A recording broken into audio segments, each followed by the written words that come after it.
കേരള രാഷ്ട്രീയത്തിലെ തിരഞ്ഞെടുപ്പ് ചരിത്രങ്ങൾ ഭാഗം 13. സ്വതന്ത്ര ഇന്ത്യയുടെ രണ്ടാമത്തെ പൊതുതെരഞ്ഞെടുപ്പ്.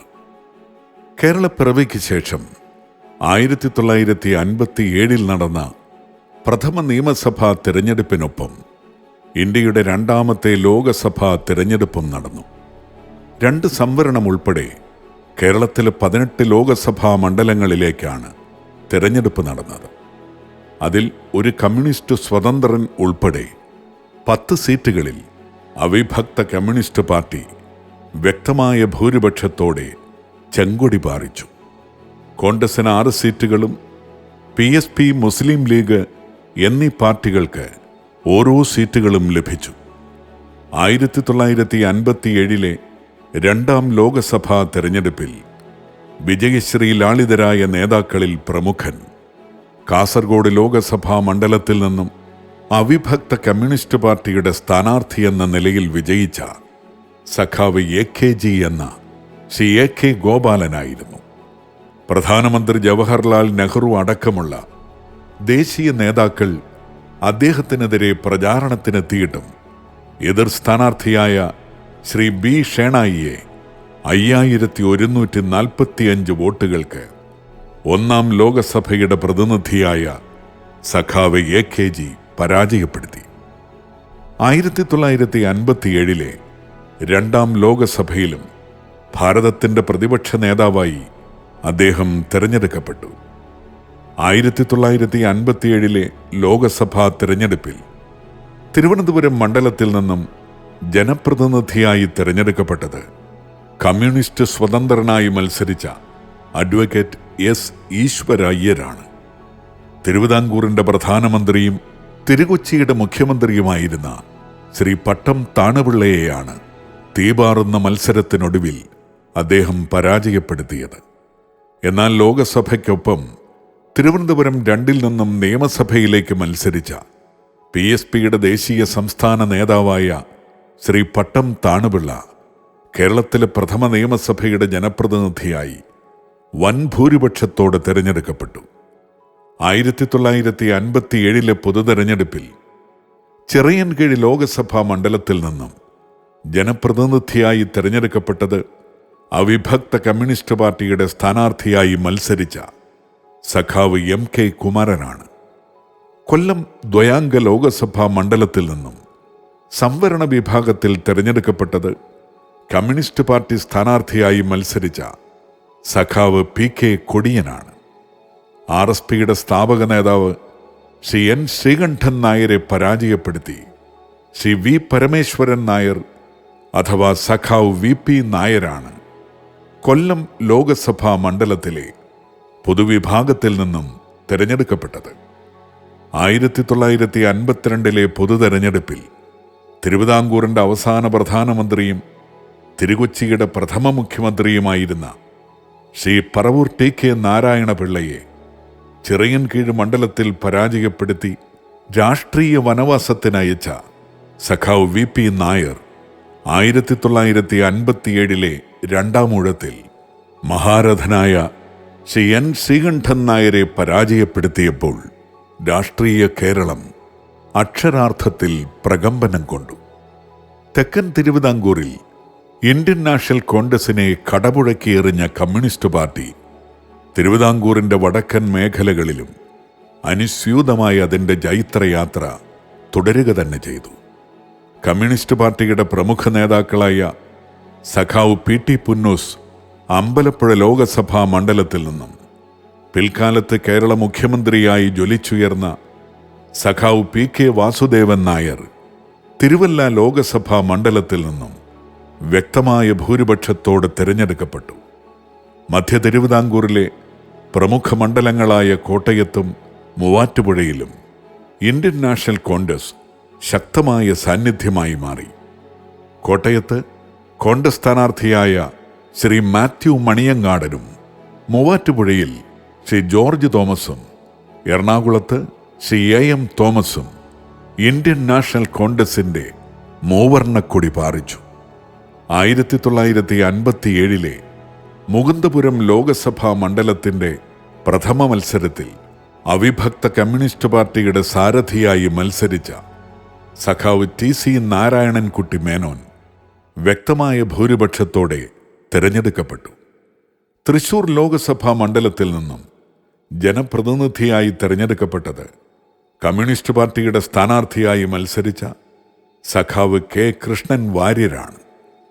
പാലക്കാട് ലോകസഭാ ദ്വയാംഗ മണ്ഡലത്തിലെ പൊതുവിഭാഗത്തിൽ നിന്ന് കമ്മ്യൂണിസ്റ്റ് നേതാവായ സഖാവ് P കുഞ്ഞനും സംവരണ വിഭാഗത്തിൽ നിന്ന് കോൺഗ്രസ് നേതാവായ ശ്രീ വെള്ള ഈശ്വരനും ഭാരതത്തിൻ്റെ 2ാം ലോകസഭയിലേക്ക് ജനപ്രതിനിധികളായി തിരഞ്ഞെടുക്കപ്പെട്ടു.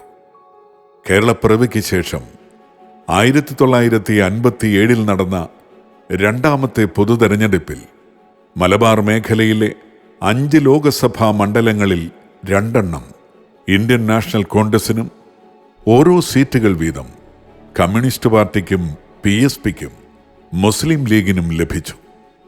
1952 ആദ്യ പൊതുതെരഞ്ഞെടുപ്പിൽ കോൺഗ്രസിനെ അപ്രസക്തമാക്കി 3 സീറ്റുകൾ നേടി മലബാർ മേഖലയിൽ സമഗ്രാധിപത്യം കരസ്ഥമാക്കിയ KMPP അഥവാ കിസാൻ മസ്തൂർ പ്രജാ പരിഷത്ത് എന്ന ദേശീയ പാർട്ടി 1957 പൊതുതെരഞ്ഞെടുപ്പിൽ ഭാരതത്തിൻ്റെ രാഷ്ട്രീയ ഭൂമികയിൽ നിന്നും തിരോഭവിച്ചു കഴിഞ്ഞിരുന്നു.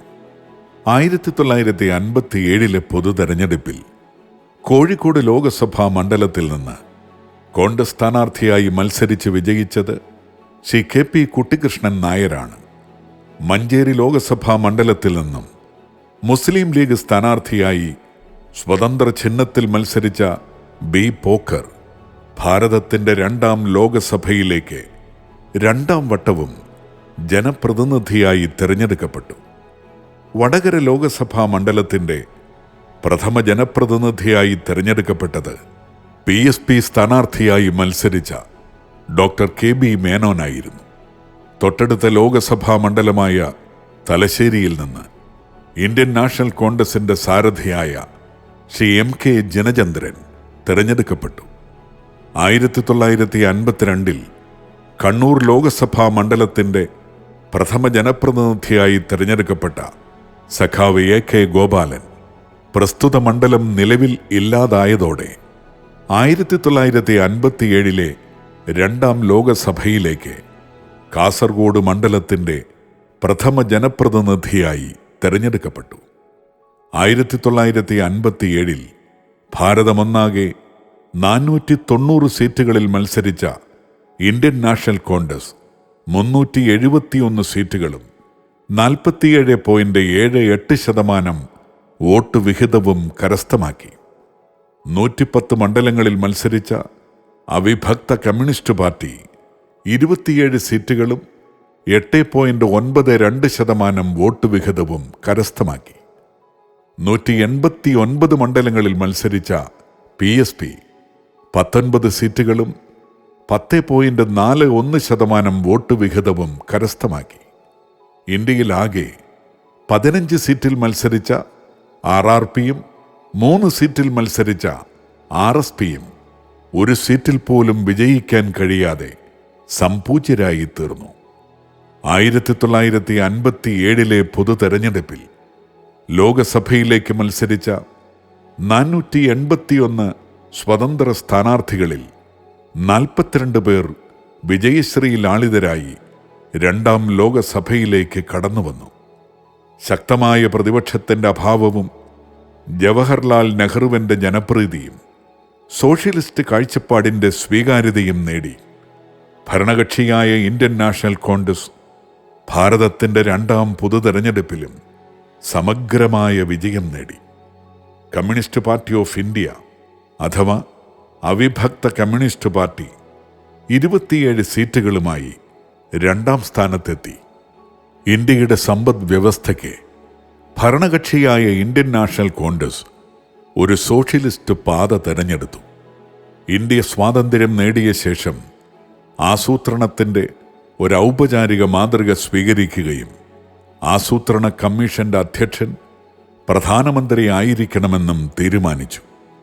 1959 ജൂൺ 4 ഇന്ത്യൻ നാഷണൽ കോൺഗ്രസിൻ്റെ നാഗൂർ സമ്മേളനത്തിന് ശേഷം സി രാജഗോപാലാചാരി, മുരാരി വൈദ്യർ, മെനു മസാനി എന്നിവർ ചേർന്ന് അസംതൃപ്തരായ നാട്ടുരാജാക്കന്മാരുടെയും പ്രമാണിമാരായ മാടമ്പികളുടെയും സഹായത്തോടെ സ്വതന്ത്ര പാർട്ടി എന്ന പേരിൽ ഒരു രാഷ്ട്രീയ കക്ഷി രൂപീകരിച്ചു. പിന്നീട് Shri NG Ranga, KM Munshi, field marshal KM Cariappa, Patiala മഹാരാജാവ് എന്നിവരും കോൺഗ്രസിന് ബദലായി വലതുപക്ഷ നയങ്ങൾ പ്രാവർത്തികമാക്കുവാൻ വേണ്ടി സ്വതന്ത്ര പാർട്ടിയെ അവതരിപ്പിച്ചു. കോൺഗ്രസ് പാർട്ടിയും പ്രധാനമന്ത്രി നെഹ്റുവും ഇടതുപക്ഷ നയങ്ങൾ സ്വീകരിക്കുന്നു എന്ന കാരണമായിരുന്നു പുതിയ പാർട്ടിയുടെ പിറവിക്ക് പ്രചോദനം. 1957 ഫെബ്രുവരി 24 മുതൽ മെയ് 24 വരെയാണ് ഭാരതത്തിൽ രണ്ടാമത്തെ പൊതു തെരഞ്ഞെടുപ്പ് നടന്നത്. വോട്ടർമാരുടെ എണ്ണത്തിൽ 14% വർധനവുണ്ടായിരുന്നു. 45 വനിതാ സ്ഥാനാർത്ഥികളാണ് 1957 രണ്ടാം ലോകസഭയിലേക്ക് മത്സരിച്ചത്. അതിൽ 22 പേർ തിരഞ്ഞെടുക്കപ്പെട്ടു. ലോക്സഭാ തെരഞ്ഞെടുപ്പിൽ ഏറ്റവും കുറവ് പാർട്ടികൾ മത്സരിച്ചത് 1957 4 ദേശീയ പാർട്ടികളും 8 പ്രാദേശിക കക്ഷികളും 481 സ്വതന്ത്രന്മാരും 1957 പൊതു തെരഞ്ഞെടുപ്പിൽ രണ്ടാം ലോകസഭയിലേക്ക് മത്സരിച്ചു. ഇക്കുറി കോൺഗ്രസിന്റെ വോട്ട് വിഹിതം 3% വർദ്ധിച്ചു. ആദ്യ ലോക്സഭയിൽ ഡെപ്യൂട്ടി സ്പീക്കറായിരുന്ന MA അയ്യങ്കാർ സ്പീക്കറായി തിരഞ്ഞെടുക്കപ്പെട്ടു. രണ്ടാം ലോകസഭയുടെ പ്രഥമ സമ്മേളനത്തിൽ സോഷ്യലിസ്റ്റ് വ്യവസ്ഥയുടെ പ്രതിബദ്ധത പ്രധാനമന്ത്രി ജവഹർലാൽ നെഹ്റു ആവർത്തിച്ച് പ്രഖ്യാപിച്ചു. ദാരിദ്ര്യം, പട്ടിണി, നിരക്ഷരത, അജ്ഞത, അന്ധവിശ്വാസം, അവ്യക്തത എന്നിവയ്ക്കെതിരെ പോരാടുവാൻ പ്രധാനമന്ത്രി ഭാരതത്തിലെ ജനാധിപത്യ വിശ്വാസികളോട് ആഹ്വാനം ചെയ്തു. ദേശീയ ആസൂത്രണം, തൊഴിലാളികളുടെ വിദ്യാഭ്യാസം, വ്യാവസായിക പദ്ധതികൾ, സുസ്ഥിരമായ സാമ്പത്തിക സംവിധാനം എന്നീ വിഷയങ്ങൾ രണ്ടാം ലോക്സഭയുടെ മുഴുവൻ സമ്മേളനങ്ങളും അതീവ ഗൗരവത്തോടെ ചർച്ച ചെയ്യുകയും കാര്യക്ഷമമായി പ്രാവർത്തികമാക്കുകയും ചെയ്തു.